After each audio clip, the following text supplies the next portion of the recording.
I never thought my life would turn out this way. Looking back, maybe I should have seen the signs. But love has a way of blinding you, doesn't it? My name is Nathan, and this is my story.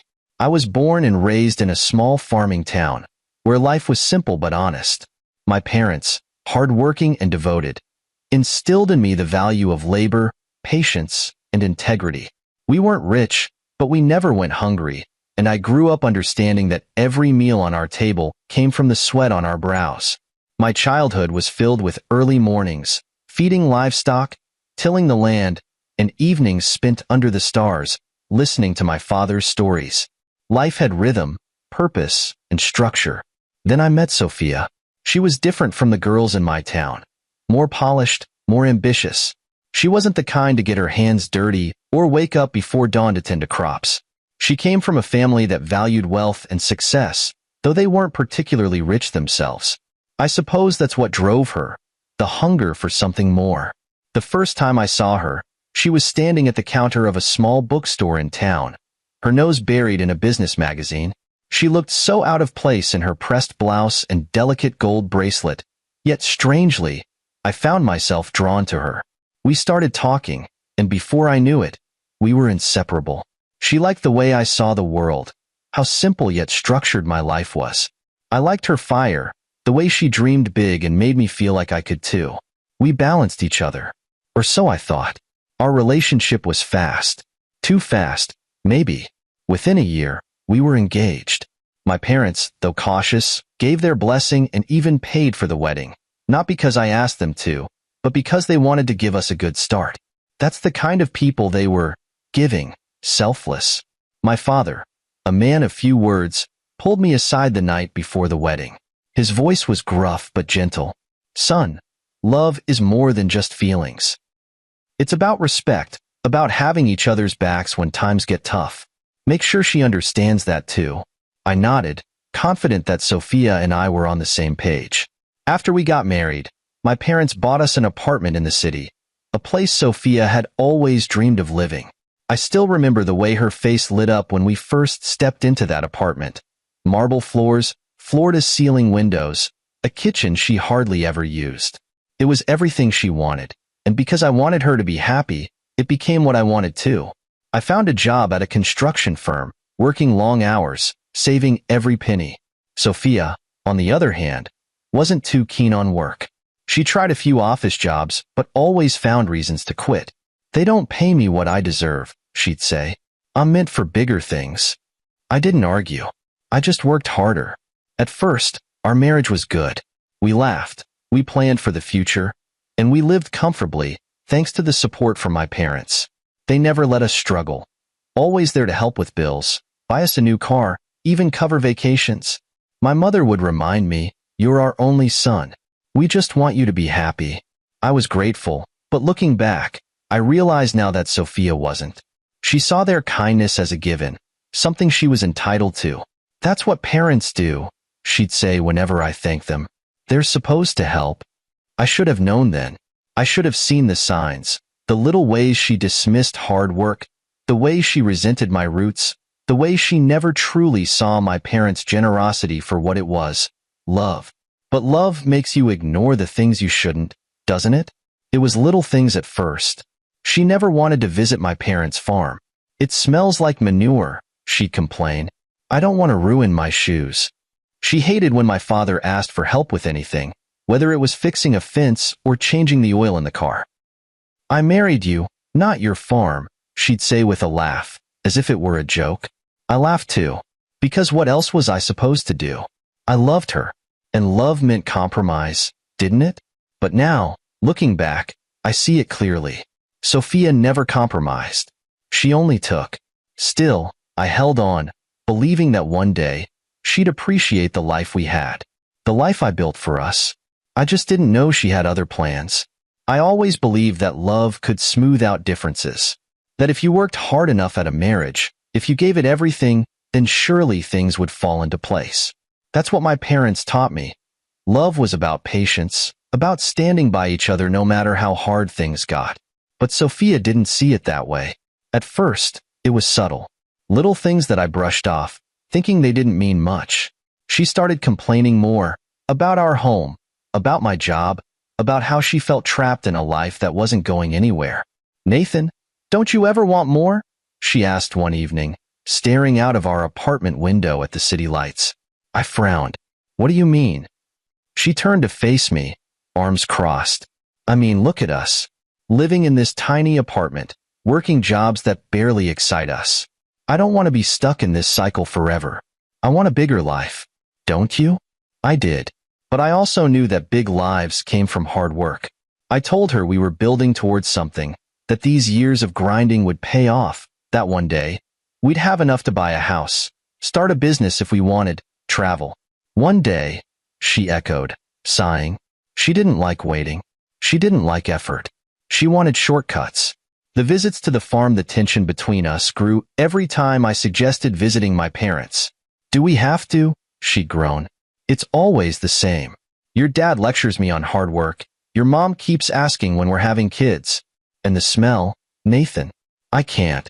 They're my family, Sophia, I reminded her. They've done so much for us. She rolled her eyes. That's exactly why we don't need to keep going back. They already like you. They already help us. What else do you owe them? That stung. I didn't owe my parents anything. I loved them. The last time we visited, my father pulled me aside, his brow furrowed. She's got city dreams, son.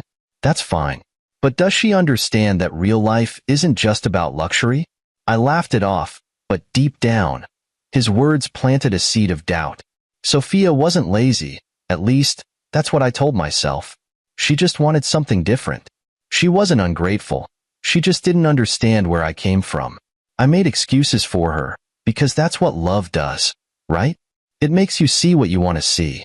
But the more time passed, the clearer it became. I worked construction, long days of labor under the sun.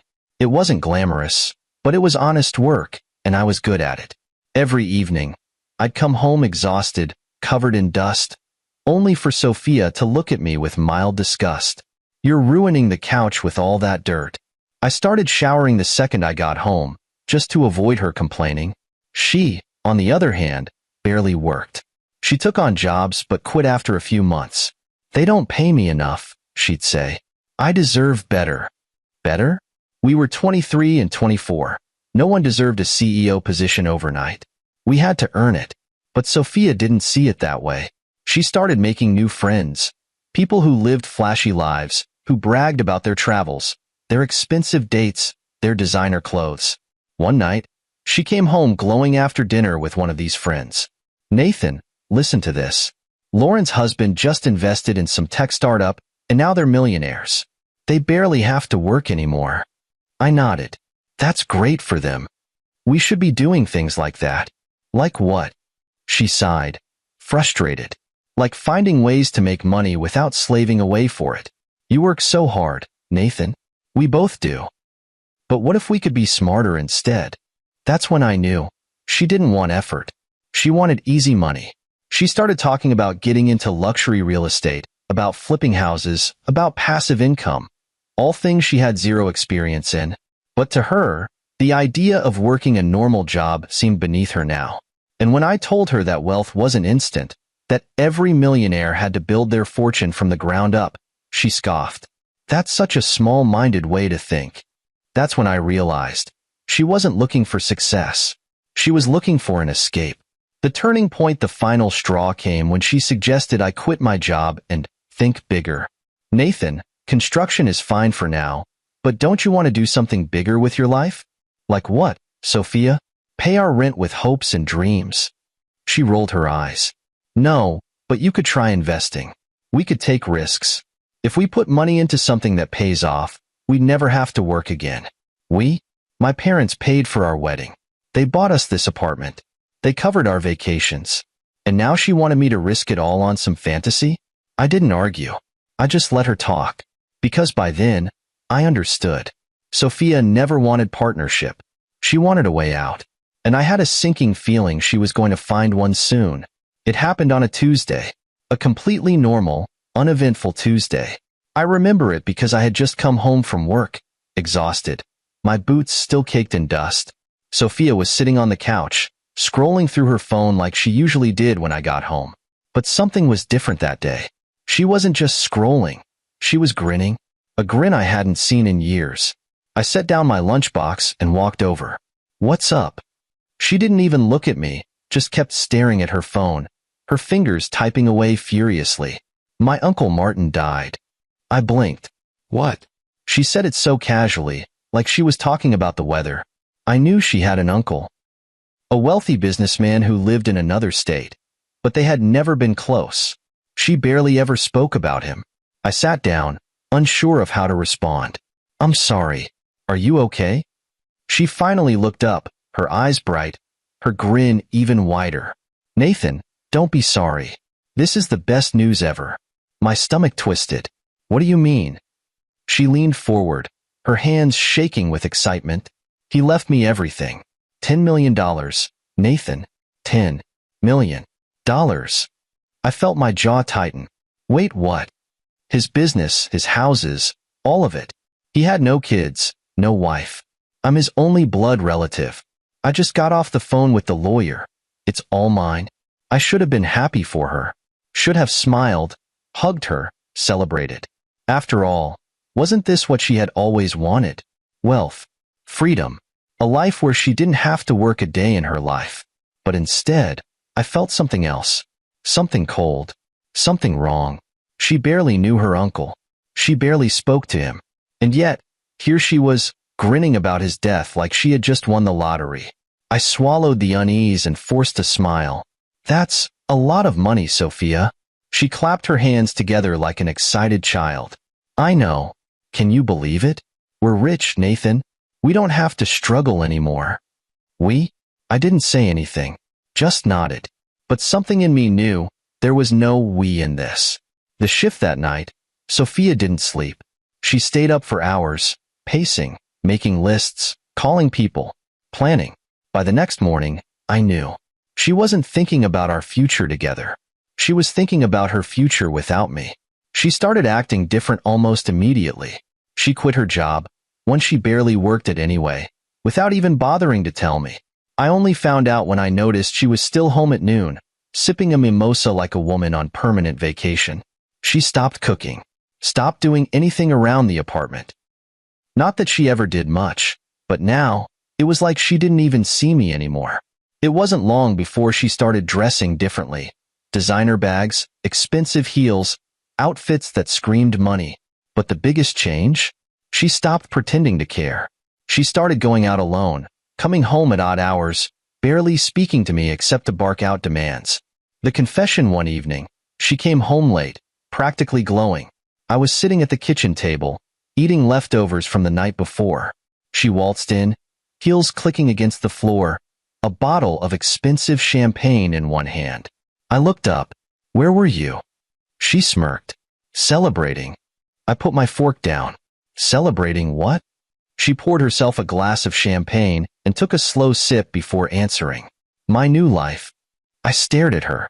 "Sophia, what the hell does that mean?" She set her glass down and met my gaze, her expression unreadable. Then, in the coldest voice I had ever heard, she said, "I never loved you, Nathan." Silence. The kind that makes your ears ring. I swallowed. My hands clenched under the table. "What?" She sighed, rolling her eyes like she was annoyed that she had to explain it. "I was young, stupid. I thought marrying you would give me stability, but let's be honest, Nathan. You were never enough for me." I felt something inside me crack. "Then why did you marry me?" She shrugged, completely unfazed. "Because I thought I had no choice. I was stuck.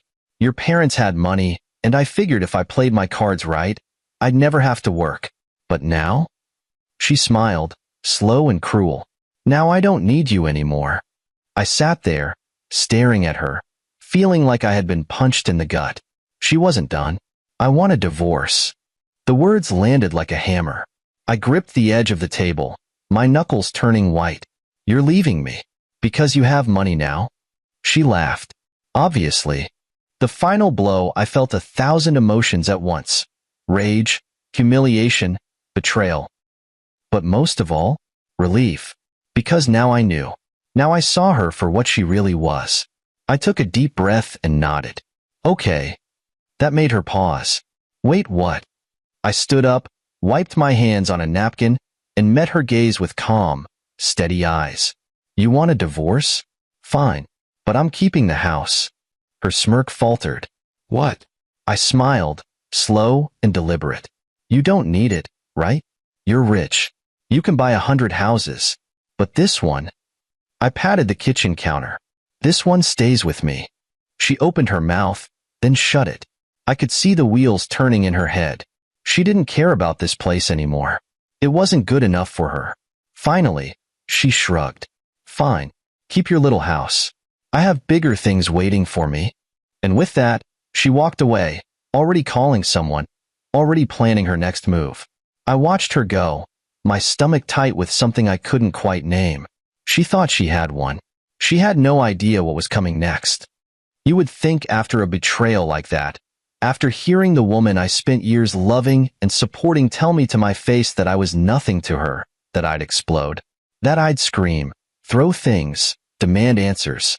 But I didn't. I just stood there, watching Sophia gather her things like she was just switching apartments instead of walking out on our marriage. She hummed to herself as she packed her designer bags, barely giving me a second glance. She was already somewhere else in her mind, picturing herself in a penthouse, rubbing shoulders with the rich and powerful, living the life she always believed she deserved. She had no idea that the ground was already crumbling beneath her feet. And me? I wasn't going to stop her. I was going to let her walk right into her own downfall. Keeping the house, the first thing I did was make sure that I secured the house. Now, Sophia never cared about the house. It wasn't flashy, it wasn't in some high-end neighborhood, and in her mind, it was a temporary stepping stone. A place to exist until she moved on to something better. That was her mistake. Because while she was busy dreaming about million-dollar mansions, I was making sure she left behind the one real asset we owned. The divorce process was surprisingly smooth. She was so eager to be rid of me that she barely even read the papers. I made sure to keep the house in my name, something she waved off with a dismissive laugh. Enjoy your little house, Nathan, she smirked. I've got bigger things waiting for me. I smiled back. I'm sure you do. Watching her fall the first few weeks after she left, she was everywhere. Social media flooded with pictures of her in expensive restaurants, draped in new clothes, sipping cocktails with people I had never seen before. She didn't post about me. I had been erased, like I had never existed. Good. Because while she was busy spending, I was busy waiting. Then, little by little, the cracks started to show. The flashy lifestyle she jumped into so quickly, it came with a price. And for the first time in her life, Sophia was the one paying. Reality sets in a month after she left. I got the first call. Not from her, of course. From one of her so-called new friends. Hey, Nathan, this is Dan. You probably don't remember me, but I was at a few parties with Sophia. Listen, man, I don't want to get in the middle of anything. But, does she actually have money? I leaned back in my chair, keeping my voice neutral. Why do you ask? He hesitated. Well, she's been borrowing money. A lot. And I mean, we were cool with it at first. Drinks, fancy dinners, all that. But, she's starting to avoid people when they ask to be paid back. I almost laughed. Sophia didn't have a single clue how money worked. She thought $10 million meant infinite wealth, that she could throw it around like some heiress with an endless trust fund. But money? Money runs out. Especially when you don't know how to hold on to it. The inevitable call. Another month passed before she finally called me. It was late. I was sitting on the porch, a cold beer in my hand, watching the stars when my phone buzzed. I saw her name. I let it ring. When it went to voicemail, I played the message on speaker, letting the night air carry her voice. Nathan, hey. I know it's been a while. I just wanted to check in. See how you're doing. We should talk. She didn't sound confident. She sounded hesitant, almost nervous. And that told me everything I needed to know. She wasn't calling to check in. She was calling because the money was slipping through her fingers. I didn't call back. I wanted her to feel it. The uncertainty. The panic. The slow realization that she had burned the only real bridge she ever had. The final blow. 2 weeks later, I saw the headline. It was in the business section of the local news.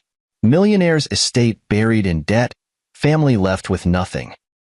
I read the entire article twice. Uncle Martin?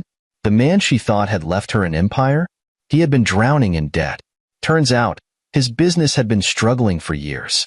He had taken out loans, betting on a last-minute comeback that never happened. When he died, all that wealth? It went straight to the creditors. Sophia's inheritance wasn't $10 million. It was $10 million of debt. The moment of truth that same night, she showed up at the house. She looked different. Gone was the confidence, the expensive clothes, the smug expression. She looked small, weak, and desperate. She stood on my porch, shivering slightly, as I leaned against the doorframe, arms crossed. "Nathan, please. Can we talk?" I didn't move, didn't blink, just watched her. "Talk about what?" She bit her lip, glancing away. "I lost everything," I sighed, pretending to think. "Yeah, I saw that." Her eyes snapped back to mine, wide with pleading. "I messed up, Nathan. I see that now. You were the only real thing I had. The only person who ever truly cared about me." She reached for my hand. I didn't move. She swallowed. "Please, just let me come inside. We can fix this. Together." I let her stand there for a long moment, letting the silence stretch. Then, finally, I spoke. "You know, Sophia, you once told me you never loved me, that you didn't need me anymore." Her face crumpled. "Nathan, I stepped back and shut the door, right in her face. And for the first time since she left, I finally felt free. I slept better that night than I had in years. There was something about finally seeing the truth for what it was, without all the illusions, without the false promises, that settled something deep inside me. For so long, I had believed that love meant giving, that if I gave enough, if I worked hard enough, if I was patient enough, things would fall into place. But love isn't just about giving. It's about receiving. And Sophia? She had never been a giver. She had only ever taken. But now she had nothing left to take. And I had nothing left to give. The reality of the money a few days after she showed up at my door, the real details of her inheritance started coming out. At first, when she had found out about the supposed $10 million, she hadn't asked questions. She hadn't gone through the paperwork carefully. She had just seen the numbers, imagined the wealth, and started spending like she already had it in her hands. But what she didn't realize was that her Uncle Martin had left behind a financial mess. He had borrowed millions to try to save his failing business. He had been investing in a real estate project that never took off. And worse, his entire estate was under legal dispute. The moment the lawyers dug into the details, the truth became clear. Her inheritance wasn't an asset. It was a liability. She wasn't going to inherit millions. She was going to inherit debt. And the creditors? They were already lining up at her door. I knew things were bad when I saw her car listed for sale online. A month ago, she had been bragging about upgrading to a brand new luxury vehicle. Now, she was practically begging for someone to buy it off her hands. I even saw a post she had made on social media, one she probably thought I wouldn't see. Some things in life don't work out. But at the end of the day, we just have to move forward and rebuild. Hashtag fresh start, hashtag stronger than ever. She was already spinning the story. She wasn't going to admit she had lost everything. She was going to pretend this was all part of her plan. But I knew the truth. And soon, so would everyone else. The calls from her friends, it wasn't long before people started reaching out to me. At first, it was people I barely even recognized. The same ones who had been drinking champagne with her a few weeks ago, the ones who had laughed at me behind my back while she was parading around as if she were royalty. "Hey, Nathan. So, you and Sophia aren't together anymore, huh?" "Yeah." "Wow, man. That's crazy. I always thought you two were solid." "You thought we were solid? You mean, you thought she had me wrapped around her finger?" "Listen, has she, tried to ask you for money yet?" That made me pause. "What?" The guy on the other end, some friend of hers named Leo, laughed nervously. "Yeah, man. She's been asking around. First, it was just borrowing small amounts, but now she's talking about temporary loans and investments." So she was finally getting desperate. I smirked. "She hasn't asked me for anything yet?" "Yet." I had a feeling that was about to change. Sure enough, it happened that night. Another call. Another voicemail. But this time, she didn't bother pretending to check in. Her voice was frantic, rushed. Nathan, listen. I know we left things on bad terms, but I really need to talk to you. It's urgent. Please, just call me back. I didn't. Not right away. I let her sit with her panic for a little longer. Let her feel what it was like to be ignored, to be left out in the cold, to realize that she had burned every last bridge. Then, when I finally called back, I made sure my voice was calm, controlled. What do you need, Sophia? She hesitated, like she wasn't expecting me to be so direct. Nathan, I made some mistakes. I leaned back, my fingers drumming against the table. Oh, yes, and I know we didn't end on the best terms, but you mean when you told me you never loved me? I interrupted. Or when you told me you didn't need me anymore? Silence. Then, a deep breath. Nathan, please. There it was. The real reason she was calling. She wasn't sorry. She wasn't suddenly realizing she had lost the best thing that ever happened to her. She just needed money. I wasn't going to give it to her, but I wanted to hear her say it. What do you need, Sophia? She exhaled sharply. I don't have anywhere to go right now. I need some help, just until I can get back on my feet. I let that sit between us for a second. Then, I asked, how much? Her voice lowered. 50,000. I laughed. I actually laughed. 50,000? You really think I'm going to hand you $50,000 after you walked out on me? She sounded offended. Nathan, I'm not asking for a handout. It's just temporary. Once everything is sorted out, I'll pay you back. With what money, Sophia? More silence. She had no answer. Because she had nothing. And she knew it. The last word, I took a deep breath and finally told her the truth. Sophia, listen to me. You made your choice. You walked out of this house, out of this marriage, and told me to my face that you didn't love me. Now, suddenly you need me? Sorry, but I'm not your safety net. Her breath hitched. I wasn't done. You wanted wealth. You wanted a fresh start. Well, now you've got it.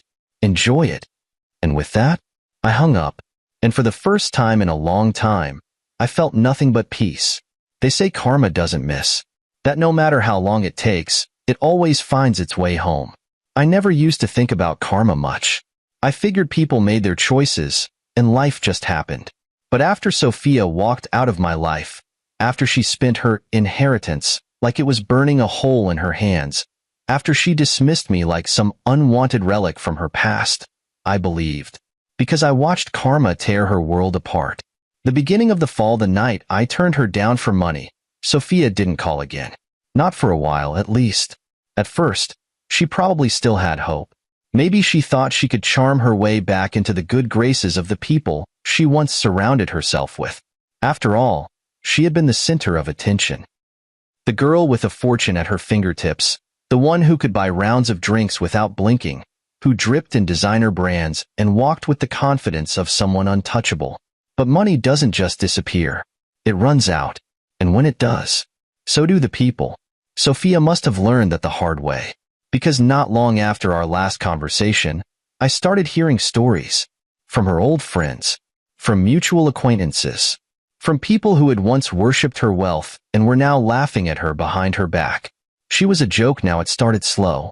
First, she disappeared from social media. No more luxury dinners. No more glamorous selfies. No more hashtag living my best life. Then, the people who used to idolize her started whispering about her behind closed doors. Did you hear?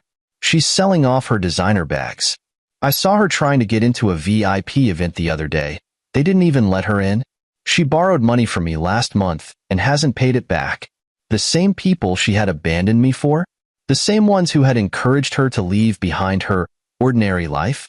They were watching her drown, and they didn't care. Her fake friends disappeared one night. I got a text from Dan, the same guy who had called me before. Dan, bro, I just saw your ex. She was at this party last week trying to act like she still runs things. It was embarrassing. I stared at the message for a second before replying. Me? How so? Dan, She was going around asking people if they knew of any investment opportunities. I laughed out loud at that one. Sophia had always hated the idea of work. She had spent our entire marriage looking for shortcuts, looking for ways to live without ever lifting a finger. And now? She was desperate. Her luxury lifestyle crumbled one day. I passed by her old favorite cafe, the one she used to drag me to when we were together. And there she was, sitting at a corner table, staring down at her phone, looking nervous. The barista brought her coffee, and I saw her reach into her bag, hesitating for a second before handing over cash instead of a credit card. That's when it hit me. Her accounts were probably frozen. She had no more cards to swipe, no more endless shopping sprees or expensive meals. And judging by the way she sat hunched over her phone, she was probably waiting for a text back from someone she owed money to. I stood there for a moment, watching. A part of me almost felt sorry for her. Almost. But then I remembered her words. I never loved you, Nathan. I don't need you anymore. And just like that, any sympathy I had vanished. The knock on my door, I should have known she'd come back one more time. When I heard the knock, I didn't even need to check who it was. I opened the door, and there she stood, soaked from the rain, mascara smudged, hair tangled. For a moment, neither of us spoke. Then she let out a shaky breath. Nathan, can we talk? I leaned against the door frame, arms crossed. About what? Her lip trembled. I just need some help, just for a little while. I raised an eyebrow. Help? The last time we talked, you said you didn't need me. She flinched. I know I said a lot of things. But, Nathan, please, I made a mistake. She took a step forward, and I held up a hand. Stop.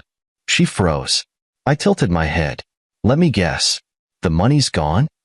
Tears welled up in her eyes. I don't have anywhere to go. There it was. The truth. Not remorse. Not love. Just desperation. And she had the audacity to expect me to save her. I sighed, stepping back just enough to point at the street behind her. Then I guess you'd better start walking. Her breath hitched. Nathan, please. I shook my head. No, I wasn't going to rescue her. I wasn't going to let her slink back into my life, expecting forgiveness. She had made her choice, and karma had made sure she paid for it. Without another word, I closed the door. And just like that, Sophia became nothing more than a memory. Moving on, without her I never saw her again after that night. I heard rumors, of course, that she tried to move back in with an old friend, only to be kicked out a month later. That she tried to rekindle an old flame, but no one wanted to take on her baggage. Eventually, she disappeared from town. No social media, no texts, no phone calls. It was like she had never existed. And me? I kept my house. I kept my dignity. And most importantly, I kept my peace. Because karma? She always delivers. I should have known she wasn't gone for good. People like Sophia don't just disappear. They linger, circling back when they think there's still something left to take. The first time she knocked on my door in the rain, I thought that was it, the final, desperate plea before she faded into the past. But no, that was just the beginning. Because Sophia? She wasn't just desperate. She was drowning. The second knock, it was a Sunday afternoon. I had just finished mowing the lawn, enjoying the kind of peaceful life I had built for myself, one without her. Then, the knock came. I almost ignored it, but something told me to check. And there she was. Not in the rain this time. Not crying. Not shaking. No, this time she had rehearsed. She stood there in a clean, fitted dress, her hair neatly styled, a soft smile on her lips, the perfect picture of someone who had gotten her life together. Except her eyes gave her away. They were scanning me, calculating, looking for a way in. I didn't say a word, just leaned against the doorframe, waiting. Finally, she spoke. Nathan. She let out a small, practiced laugh. It's been a while. I nodded. Yeah, what do you want? Her smile didn't falter, but I saw the slight twitch in her fingers. She hadn't expected me to be so blunt. Can we talk? She asked, tilting her head. Just for a few minutes? I sighed, arms crossed. You want to talk? Fine, talk. She hesitated, then let out a small breath. I owe you an apology. Now that was new. I raised an eyebrow. For what? Her expression softened, too soft, too forced. For everything. The way she said it was so vague, so carefully nonspecific, that I almost laughed.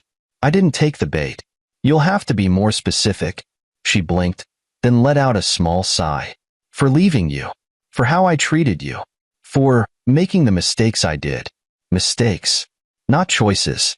Not betrayals. Just mistakes. I nodded slowly. You regret leaving? Her eyes lit up, hopeful. Yes. I smirked. Or do you regret losing the money? And just like that, the mask slipped. For half a second, she glared. A quick flash of irritation before she caught herself, rearranging her face into something softer, more pitiful. Nathan, come on. That's not fair. I shrugged. Isn't it? Silence stretched between us. Then, she changed tactics. The real reason she was here, she stepped closer, dropping the apologetic act. Look, Nathan, I know things ended badly between us, but we were married. We had a life together. You can't just shut me out like this. I raised an eyebrow. Why not? She blinked. Because I waited. She didn't finish her sentence. Because she had no real reason. I tilted my head. Let me guess. You need a place to stay? She swallowed. There it is. This wasn't about an apology. It wasn't about regret. She needed something, and I wasn't about to give it to her. The last straw, I sighed, rubbing my jaw. Sophia, listen to me. You made your choice. You walked out of this house, out of this marriage, and told me to my face that you didn't need me anymore. Now, suddenly, you do? Her lip trembled. I was wrong. I shrugged. Yeah, you were. She took a shaky breath, dropping all pretense. Nathan, I have nowhere to go. That's not my problem. I said it gently, but firmly. Because it wasn't. Not anymore. She looked at me like she couldn't believe what she was hearing. Like she had expected me to be the same man she walked all over. The man who would have let her back in, no questions asked. But that man? He didn't exist anymore. I stepped back and shut the door in her face. The aftermath, I didn't check the window. Didn't watch her leave. Didn't wonder where she'd go. Because I didn't care. I walked to the kitchen, poured myself a drink, and sat at the table. My table in my house, the one she had walked away from like it was worthless. I let out a breath. And for the first time in years, I felt completely, truly free. Final closure. That was the last time I saw her. Maybe she found someone else to leech off. Maybe she kept running until there was nowhere left to run. But me? I kept moving forward. Because life doesn't stop for people who made the wrong choices. And karma? Karma never forgets. You know what they say. Revenge is a dish best served cold. But the truth? I didn't need revenge. I didn't need to ruin Sophia. She had already done that to herself. All I had to do was sit back and watch. The final call. It was a quiet evening when my phone rang again. I knew who it was before I even looked. Sophia. I stared at the screen for a long moment, debating whether to answer or let her sink further into the mess she had created. But curiosity got the best of me. So I picked up. Nathan. She sounded different. Hollow. Like she had been running on fumes for weeks. I didn't say anything. Just waited. Finally, she spoke. I know you hate me. And I don't blame you. That was new. I raised an eyebrow. Go on. She let out a slow breath. I lost everything. I know. Silence. Then, her voice cracked. I have nowhere to go. No one left to turn to. I waited, knowing what was coming. Nathan, can I come back? I leaned back in my chair, staring at the ceiling. Once upon a time, I would have said yes without hesitation. I would have let her walk right back in. No questions asked, no consequences given. But that man? The man who loved her blindly, who believed in her despite every warning sign. He was gone. So I asked the one question that had been burning in my mind since she left. Why? Her breath hitched. What do you mean? Why do you want to come back? Because I miss you. I smiled, slow and knowing. No, you don't. She faltered. Nathan, you don't miss me. You miss the safety, the security, the fact that I would have fought for you, no matter what.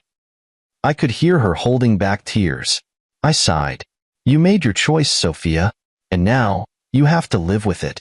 Then, before she could argue, I hung up. And just like that, I was done. Watching her fade, I never answered another call from her after that night. And over time, she disappeared. At first, I heard rumors that she tried to stay with old friends, but no one wanted the burden, that she attempted to restart her life. But without money, without influence, no one cared. She had burned every bridge, and now she had to face the consequences alone. Karma's final strike one day. I saw an article. Business mogul's estate officially declared bankrupt. Heir left with nothing. It was public now. Everyone knew. All those people who once flocked to Sophia, who showered her with attention when she was throwing money around. They saw her for what she was, a fraud. And I felt nothing. Not pity. Not satisfaction. Just peace. Moving forward, I kept the house. The same house she walked away from like it was worthless. I kept working, building, growing. I didn't need revenge, because the best revenge was thriving. And that's exactly what I did, while she faded into nothing.